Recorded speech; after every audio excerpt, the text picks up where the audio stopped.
שלום לכולם. הנושא שלנו לשיעור הזה יעסוק באחד מהדברים הכי מרתקים שרבים רוצים להבין אותם. הנושא הוא מלחמת גוג ומגוג, אחד מן האירועים המרכזיים שיקרו בתקופה הקרויה אחרית הימים. מדובר בסדרה של אירועים, שזה אחד מהם, וצריך לקחת את זה תמיד באופן הזה. מוכרת מאוד הנבואה שבאחרית הימים יהיה בסופו של דבר שלום. ולא יישא גוי אל גוי חרב ולא ילמדו עוד מלחמה. יהיה שלום עולמי.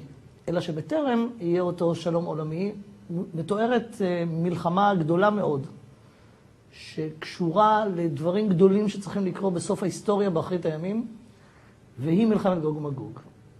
ברמת הכותרת רבים שמעו על המושג הזה, מלחמת גוג ומגוג, אלא שלא רבים מבינים מה זה, ואנחנו ננסה בעזרת השם ללמוד את הדבר בצורה הכי יסודית שאפשר, בתיאור שמופיע בדברי הנביאים, בפשוטו של מקרא, במקומות שונים בתנ"ך. אני אחזור על קטע מאוד חשוב, שכל פעם שמדברים על אחרית הימים ראוי לזכור אותו תמיד, וזה דבריו של הרמב"ם בהלכות מלכים, בפרק י"ב, בסוף הלכות מלכים, הלכה ב'. יראה מפשוטם של דברי הנביאים, שבתחילת ימות המשיח תהיה מלחמת גוג ומגוג, ושקודם מלחמת גוג ומגוג יעמוד נביא ליישר ישראל ולהכין ליבם, שנאמר, הנה אנוכי שולח לכם את אליה הנביא וכו'. ממשיך הרמב"ם ואומר, וקודם ביאת המשיח יבוא אליהו, והוא מתאר שם את האירועים השונים, אחרי זה הוא אומר במשפט המפתח הבא, וכל אלו הדברים, וכיוצא בהם, לא ידע אדם איך יהיו עד שיהיו. אנחנו יודעים מה הם האירועים, אנחנו מכירים אותם ברמת הכותרת, אבל אין שום אפשרות בעולם, לא ידע אדם, אין אפשרות שאיזשהו אדם ידע לתאר בדיוק מה יקרה עד שהדברים יקרו בשטח. ויש לדברים סיבות שונות, אחד מהם שצריך לזכור אותו תמיד, זה המושג שנקרא בחירה חופשית, כאשר הבחירה החופשית של כל אחד ואחד מן הפרטים ושל כלל ישראל כעם, ייצב אותם, ימקם אותם באיזשהו מקום מול האירועים. והואיל והבחירה היא באמת חופשית והיא תיבחר בזמן אמיתי, היא תיקבע בזמן אמיתי על ידי הבחירה של האנשים, אז מה שצריך להבין זה ככה, האירוע כאירוע יקרה.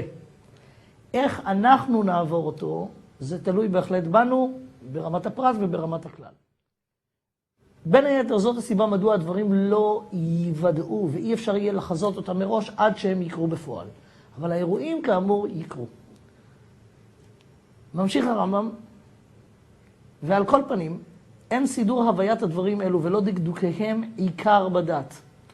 אמנם מדובר בדבר מאוד מסקרן, אבל זה לא דבר קריטי, זה לא עיקר שאם אתה יודע בדיוק אם זה כך או לפני או אחרי, לכן לא צריך לשים את הדברים האלה כעיקר. אנחנו בעזרת השם ננסה לעשות את הדבר הבא, ללכת אל המקומות השונים בדברי הנביאים ולהבין בפשוטו של מקרא. יש כמובן אינפורמציה רבה מאוד ברבדים היותר עמוקים, שזה רובד הרמז, הדרש והסוד. אנחנו בדרך כלל, יהיו חריגות, אבל בדרך כלל אנחנו נתמקד ברובד הפשט. ננסה לראות מהו הציור העולה מדברי הנביאים כפי שהם מתארים את המאורע הזה שנקרא גוג ומגוג.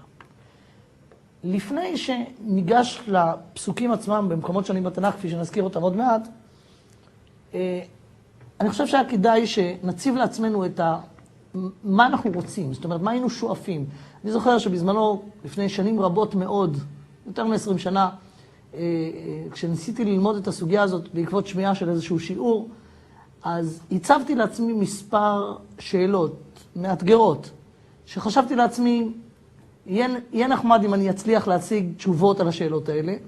הציפייה לא הייתה מדי גדולה, הציפייה הייתה שאם אני אקבל תשובות על השאלות האלה, הן בטח יהיו מעורפלות מאוד, ולא חד משמעיות, ונתונות לפרשנויות שונות. נציב את רשימת השאלות, ולאחר מכן נראה מה בפועל קרה. השאלה הראשונה היא, מה זה בכלל גוג ומגוג? מה זה גוג ומה זה מגוג? שתי האפשרויות המיידיות שעומדות על הפרק זה שגוג זה שם של אדם, מנהיג, מגוג זה שם של יריבו, מנהיג אחר, ושניהם מתגוששים ומובילים שני עמים למלחמה של גוג במגוג. אפשרות אחת. אפשרות שנייה, לא מדובר בשמות של אנשים, כי אם בשמות של עמים, שלאחד קוראים גוג ולשני קוראים מגוג. השאלה היא אם מתוך התיאור בדברי הנביאים אפשר להשיב על השאלה הזאת. כמובן שהשאלה הבאה שמתבקשת היא מלחמת גוג ומגוג, יופי, איפה עם ישראל בסיפור? אם בכלל, האם הוא קשור ובאיזה צורה? שאלה נוספת, האם באיזשהו מקום בדברי הנבואה כתוב בצורה קצת יותר ממוקדת מתי תתרחש המלחמה הזאת? האם זה סתם בעתיד הרחוק או שיש איזו אינדיקציה לתאריך או לזמן מסוים? שאלה. שאלה נוספת, האם כתוב בדברי הנביאים באיזשהו מקום היכן תתרחש המלחמה? היכן יהיה שדה הקרב? שאלה נוספת, האם מוזכרת סיבה, מדוע תפרוץ מלחמה כזאת? מה יהיו האירועים שיובילו, מה תהיינה הסיבות שיגרמו לפריצתה של מלחמה כזאת? וכמובן, השאלה המסקרנת מכל, זה מה תהיינה תוצאותיה של מלחמה כזאת. האם המלחמה הזאת היא סיום העולם? מה בדיוק יקרה? מי יישאר אחרי? אלה כאמור שאלות ראשוניות כשניגשים לנושא היה כדאי, כפי שקרה לי אז, לנסות לשאוף לקבל תשובות. בדרך כלל אתה רגיל לחשוב שעל שאלות מהסוג הזה תקבל תשובות, רק חלקיות, מעורפלות וכן הלאה. ואני יכול רק לחלק איתכם את מה שקרה בניסיון שלי עם העניין הזה,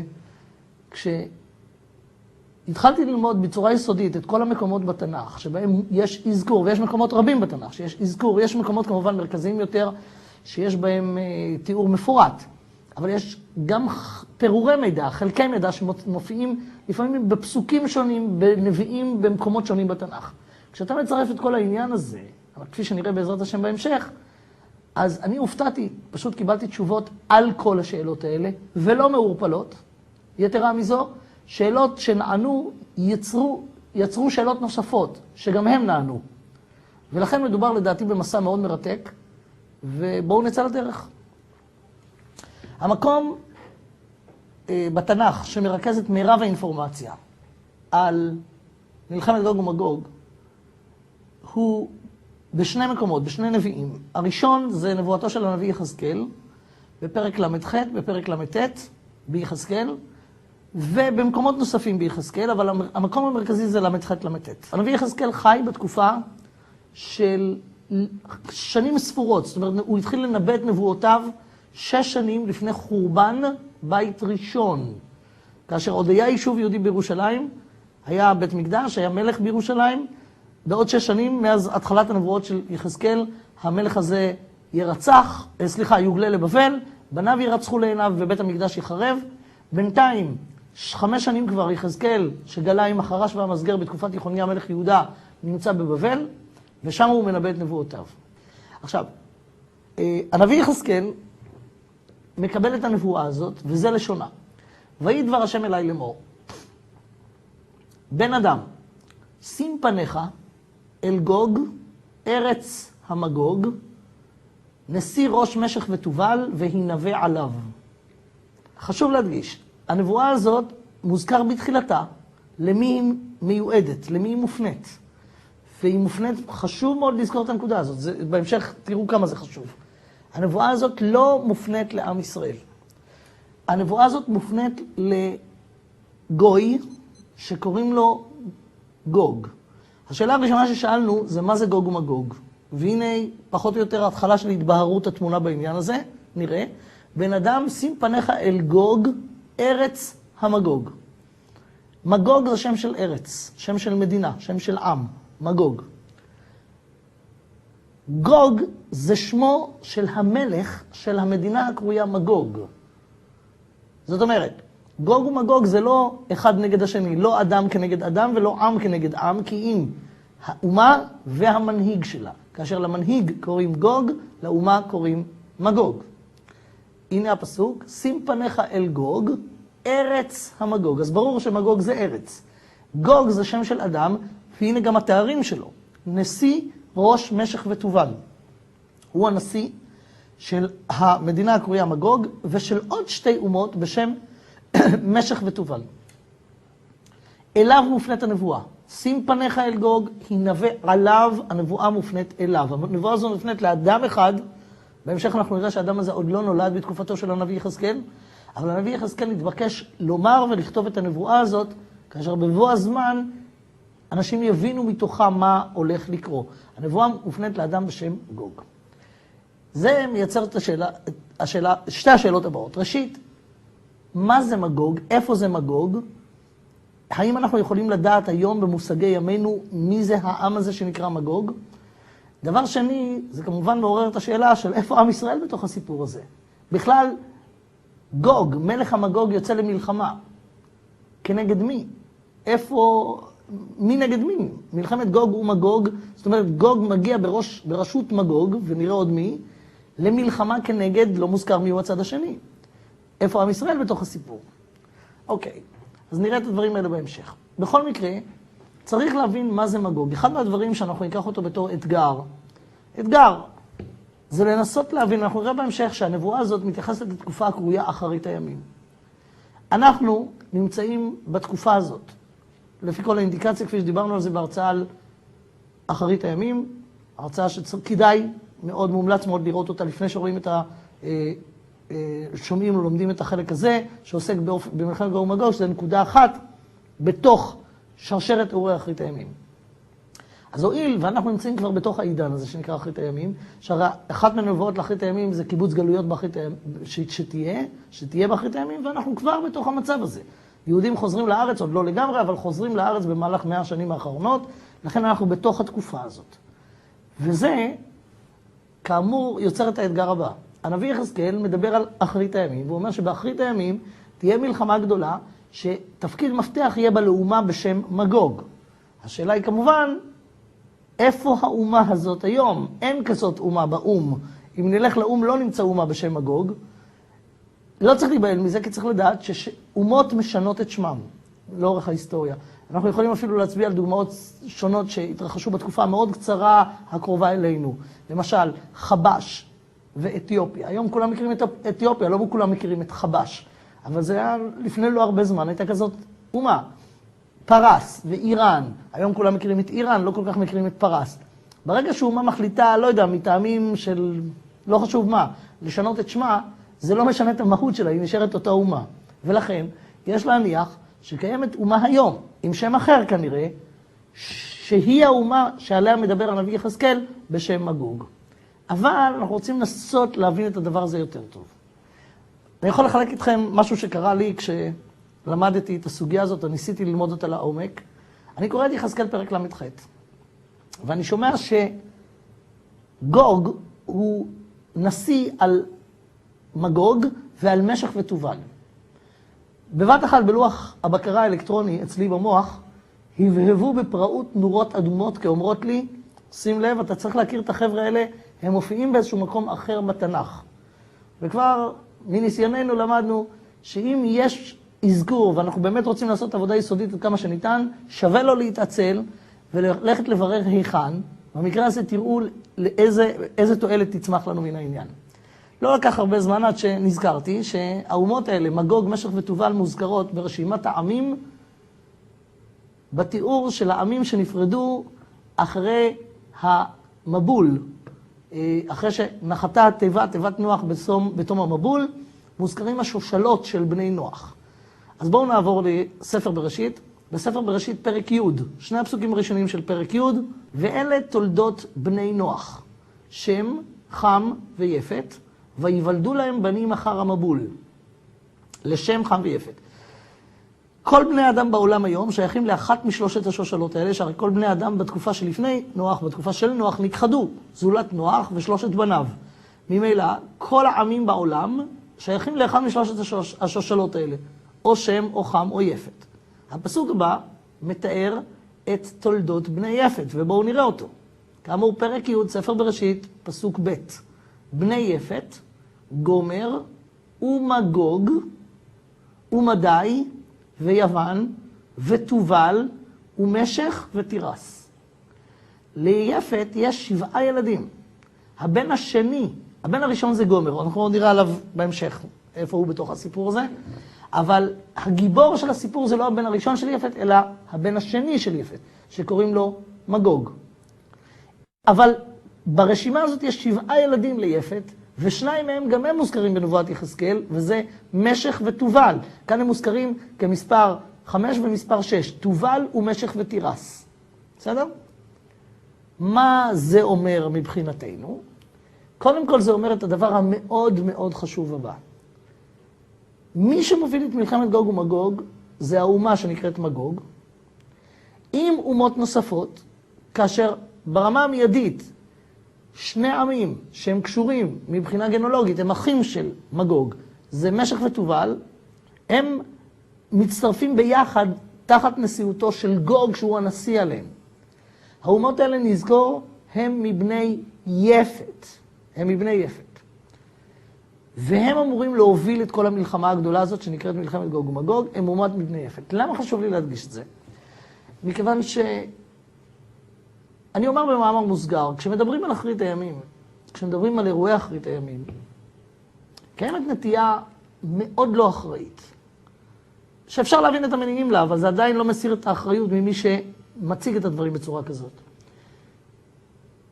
יש לנו נטייה לחשוב שאנחנו נמצאים במרכז העולם ובמרכז העניינים. לנו אני מתכוון לאנשים שחיים עכשיו פה, וכל אירוע שקורה מסביבנו, אנחנו מיד מחפשים לו, האם זה ההתחלה של דבר גדול של מלחמת גוג ומגוג וכן הלאה. מניסיוני הדברים האלה הם מאוד לא פשוטים, הם מאוד מסוכנים, ועד כדי כך שהם יכולים להטות את דעתם של המתעסקים בנושא, עם ניסיון להבין אותו, ולשבש פשוט את הדברים. היום, בתקופה הזאת, אנחנו נמצאים ממש במתח צבאי עצום, בינינו לבין איראן, בינינו לבין מדינות ערב. חדשים לבקרים אנחנו שומעים על מלחמת גוג ומגוג, ועל סכנה לפריצתה של מלחמת גוג ומגוג, כאשר כמעט כל מי שעוסק בתחום הזה, מנסה ליצור רושם, או אפילו לא מנסה, בצורה מאוד ברורה, מסביר שמלחמת גוג ומגוג תהיה עם איראן, ותהיה עם הערבים למיניהם ולסוגיהם. אני חייב לומר פה את הדבר הבא, יכול להיות שזה יהיה פחות פופולרי, אבל לדעתי זה פשוט נכון וחשוב, חשוב לומר את זה, למרות שאולי רבים אחרים מציגים את הדברים בצורה אחרת. אבל אני רואה את הצורך להציג את הדברים באופן אחראי. מלחמת גוג ומגוג היא מלחמה שמי שמוביל אותה הם לא עמים שמיים, וגם לא עמים מבני חם. כי הנה עכשיו אנחנו רואים שמגוג הוא מבני יפת. הערבים לסוגיהם ולמיניהם שייכים לשושלות של חם ושם. אביהם של האומות הערביות הוא ישמעאל. אביו של ישמעאל הוא שמי. אביו של ישמעאל הוא אברהם אבינו, הוא מבני שם. אמו של ישמעאל היא הגר המצרית, ומצרים היה אחד מבניו של חם. ובני חם, כוש ומצרים ופוט וכנען. ולכן, האומות הערביות הם שילוב של חם ושם, אין להם נגיעה כלל לבני יפת.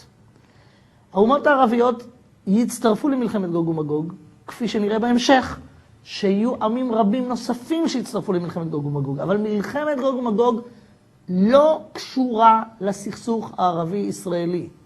למרות שיש נטייה של כל מיני אנשים לעשות את זה ולעשות הסברים כאלה, אנחנו חייבים להבין דבר אחד. האחריות שלנו מחייבת אותנו לא להמציא את התנ"ך, אלא ללמוד את התנ"ך. אנחנו לא הולכים לקחת אירועים שמתאימים לנו לפי התקופה שבה אנחנו חיים, ולהתאים אותם או לאלץ את הנבואה בהם. אנחנו לומדים את דברי הנבואה, ומתוך דברי הנבואה והאופן שבו תיארו הנביאים, זה יאלץ את הסברת הדברים. אני חוזר ואומר שוב, אם שמעתם, ויש להניח ששמעתם, מי ששומע שיעורים והנושאים האלה מעניינים אותו, יש איזה רושם שכאילו מלחמת גוג ומגוג קשורה לסכסוך הערבי-ישראלי ולערבים. לא נכון, חד משמעית. אנחנו נראה את זה בצורה הרבה יותר מפורטת בהמשך, אבל הנה קודם כל הראייה בדבר. מגוג הוא מבני יפת. הערבים הם לא מבני יפת. נמשיך הלאה. אחד מהדברים הנוספים ששוב מעניין מאוד לקחת אותם בחשבון, כשהתיבה נחתה, תיבת נוח, נחתה על הרי ערערת. מתרגם התרגום, הרי ערערת, טורי קרדו, הרי כורדיסטן. משמה הם, כתוב שהם יורדים דרומה מזרחה, וימצאו בקעה בארץ שנער, ואז הם בונים את מגדל בבל. זאת אומרת, הרי כורדיסטן נמצאים היום בתפר שבין טורקיה לעיראק. אלה הם הרי כורדיסטן, שם נמצא הריכוז הכורדי, אלה הם הרי כורדיסטן. הרי ערערת הוא אחד מן הערים האלה. כשהתיבה נוחתת, נוח ושלושת בניו הולכים קדמה ומוצאים בקעה בארץ שנער, שזה דרומית, מזרחית לאותו מקום, וזה בבל, ושם הם בונים, זו עיראק, שם הם בונים את המגדל. שם בלל השם את שפת כל הארץ, כי אז כולם דיברו שפה אחת, והיא כל הארץ שפה אחת ודברים אחדים, כפי שמתואר בראשית פרק י"א, פסוק א', ואז בלל השם את שפתם והפיץ אותם על פני כל הארץ. עכשיו, שבודקים את המפה הקדומה של כדור הארץ, זאת אומרת, היבשות המחוברות שהן אירופה, אסיה ואפריקה, לפני גילוי ארצות הברית ואוסטרליה, אז אפשר לראות דבר מאוד מעניין, שאם אתה לוקח את השושלות של שם, חם ויפת, אתה יכול לראות דבר, שוב, הוא מעניין, זה לא חוק קבוע, אבל זה פחות או יותר נראה כך. על בני חם כתוב, ובני חם, כוש ומצרים ופוט וכנען. אם אתה עושה חשבון, מסתבר שהם שברו דרומה, הלכו לאזור אפריקה. כוש ופוט זה עמים באפריקה. מצרים נמצאת בצפון מזרח אפריקה, שזה מצרים הקדומה, שבה בני ישראל השתעבדו במצרים, והיא מצרים שהטריטוריה של מצרים עד היום הזה. בני חם, כוש ומצרים ופוט וכנען. עמי כנען היו החריגה היחידה בשושלת חם, שלא היו באפריקה, אלא השתלטו על האזור שלימים יהיה ארץ ישראל, וזה עמי כנען הקדומים. אז גיאוגרפית אנחנו רואים שבני חם פונים דרומה לכיוון אפריקה. בני שם מתרכזים באזור המזרח התיכון. בני שם, אשור, ארפחשד, אנחנו יכולים למצוא שמות ארם, אשור, נשארו באזור המזרח התיכון, באזור אסיה. בני יפת לעומת זה, אם ניקח עוד פעם את הרשימה כפי שראינו אותה קודם לכן, בואו תראו דבר מעניין. ובני יפת, גומר ומגוג ומדי ויוון ותובל ומשך ותירס. מבין כל הרשימה הזאת, אנחנו מכירים 2 או 3 עמים. אחד מהם שעד היום נשאר שמו בדיוק כמו שהיה, זה יוון. יוון הוא בנו של יפת, ויוון נמצאת באירופה. גומר זו גרמניה. הפסוק הבא, פסוק ג' אומר, ובני גומר, אשכנז וריפת ותוגרמה. אשכנז זה דויטשלנד, זה גרמניה. גומר אם כן זו גרמניה, גרמניה ויוון ממוקמות באירופה. מדי זו אומה שהייתה צפונית לפרס, באזור שכאילו הוא צפונה לאזור של מגדל בבל. זאת אומרת, אנחנו יכולים לזהות פה איזה מצב שכאילו בני יפת פונים צפונה ומערבה לכיוון אירופה. השאלה היא, האם זו אינדיקציה מספקת כדי לזהות מי זה מגוג, תובל ומשך? כי מגוג, תובל ומשך זה לא דברים שאנחנו יכולים לזהות אותם לפי השמות היום, אבל לפי ההנחה הזאת אפשר להניח שמדובר בעמים אירופאיים שנמצאים באזור אירופה. דבר נוסף מעניין זה תירס. הבן השביעי של יפת זה תירס. כתוב בגמרא ובמפרשים שתירס זו פרס. הדגשה חשובה מאוד. פרס של התקופה ההיא, של הנביא יחזקאל, ושל כל התקופה אחרי זה, פרס של אז היא לא קשורה לפרס של היום מבחינת האידיאולוגיה שלה. הפרסים הם אינם מבני חם ואינם מבני שם. הפרסים זה עם שביסודו קשור לבני יפת. היום העובדה שמרכז האסלאם או האסלאם הקנאי נמצא באזור פרס, צריך לזכור שהאסלאם מתחיל מישמעאל ומבני ישמעאל, והאסלאם זה דת. וכמו כל הדתות האחרות, הדתות הגדולות, כמו הנצרות למשל, האסלאם זו דת מיסיונרית. זאת אומרת, היא דת ששואפת שכל העולם יהיה חבר בדת הזאת, או האסלאם או הנצרות. אז האסלאם באמת התחיל מערב הסעודית, ממכה ומדינה, ממוחמד, והתפרס על כל העולם, והיום הגלגול שלו העכשווי הוא שמרכז האסלאם הקנאי נמצא באזור איראן. אבל צריך לזכור שתירס זו פרס. כך כתוב בכל המקומות שתירס זו פרס. לפי זה, זו עוד ראיה, שמלחמת גוג ומגוג לא קשורה לאיראן בתור מוביל, מהסיבה שמי שמוביל את המלחמה הזאת זה מגוג. הם יהיו נספחים כפי שאנחנו נראה בהמשך, אבל הם לא מובילים את המלחמה, כי מוזכר פה מגוג ותירס, וזה שני עמים שונים, ואם תירס זה פרס, תירס זה לא מגוג. אוקיי, נמשיך הלאה. יחזקאל, פרק ל"ח, הפסוקים הבאים.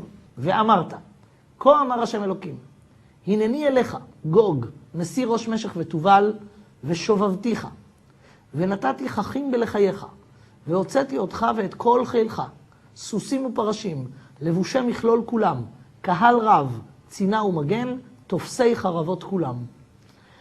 בגדול מה שהוא אומר פה זה שהקדוש ברוך הוא אומר באמצעות הנביא יחזקאל לגוג, אני אוציא אותך, אני אגרום לך, אני אכניס לך מה שנקרא בשפה הסלנגית שלנו היום, אכניס לך ג'וק לראש. אני אגרום לך לאסוף חיל גדול מאוד ולצאת לקרב גדול מאוד. הנני אליך גוג, ראש משך ותובל. זאת אומרת, הוא נשיא של מגוג, והוא גם ראש של שני העמים הקרובים, מבחינת גנולוגית, הם אחים, משך ותובל. ושובבתיך. המילה ושובבתיך קשורה למילה לשוב. לשוב, לסוב, להסתובב. אני אגרום לך לצאת ממקומך וללכת. ונתתי חכים בלחייך. חכים זה קוצים, כשושנה בין החוכים. כביכול, יש פה איזה תיאור ציורי כזה, אני אדרבן אותך, אגרום, כאילו, כמו שמדרבנים סוס לרכב על ידי דורבן, אז כאן זה כאילו קוצים שאני אתקע לך בלחיים ואגרום לך לצאת ממקומך עם כוח צבאי עצום. בהמשך אנחנו נראה את הפירוט של זה, אבל מדובר פה על כוח צבאי מאוד גדול שכולל את מיטב כלי הנשק. נכון שמוזכרים פה כלי לחימה שיצאו מזמן מעולם הלוחמה המודרני, עדיין לא מדובר פה בקושי בעייתי מאוד, מהסיבה שהנביא כתב את הדברים באופן שיהיו ברורים לבני דורו ולכל התקופה שאחריו, אבל בהמשך הוא אומר לנו שמדובר על אחרית הימים, כאשר הוא סומך עלינו שאנחנו נעשה את ה-update, את ההתאמה לענייני אחרית הימים. בכל מקרה, מה שהוא אומר פה זה כך, אני אגרום לך לצאת ממקומך, עם חיל גדול מאוד, עם סוסים ופרשים, שזה מיטב כלי הנשק המוכרים באותה תקופה.